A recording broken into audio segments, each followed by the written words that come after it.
تو احسان ظہیر صاحب، آپ سب سے پہلے تو مبارکباد کے مستحق ہیں کہ آپ نے شکریہ پاکستان جیسی ایک بہت ہی محب الوطن پاکستانی غیور عوام کے لیے پلیٹ فارم بنایا، تحریک بنائی، اور اب اس کو ایک national news web T V کا جو ہے پروگرام کا حصہ بنایا، اپنے پروگرام کے لیے کر دیا ہے۔ تو آپ کو اس چیز کی سب سے پہلے تو میں آپ سے یہ پوچھنا چاہوں گا کہ شکریہ پاکستان کی سوچ، خیالات، تصورات کیسے ابھرے، کہ آپ کے اندر کیا جذبات تھے کہ جو آپ شکریہ پاکستان جیسا پروگرام آپ لے؟ جی بسم اللہ الرحمن الرحیم۔ سب سے پہلے تو میں آپ کو بتانا چاہوں گا کہ شکریہ پاکستان کی جو بنیاد ہے وہ میں نے اس لیے رکھی تھی کہ پاکستان کے اندر جو ریفارمز ہیں، پاکستان کے اندر جو حقیقی تبدیلی ہے اور جو مثبت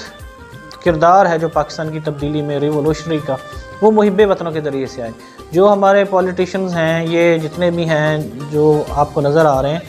یہ سب اپنے مفاد کے لیے کبھی پی ڈی ایم بنا لی، کبھی احتجاج کر لیے، کبھی کیا کر لیا، سب اپنی کرسی کے لیے کرتے ہیں۔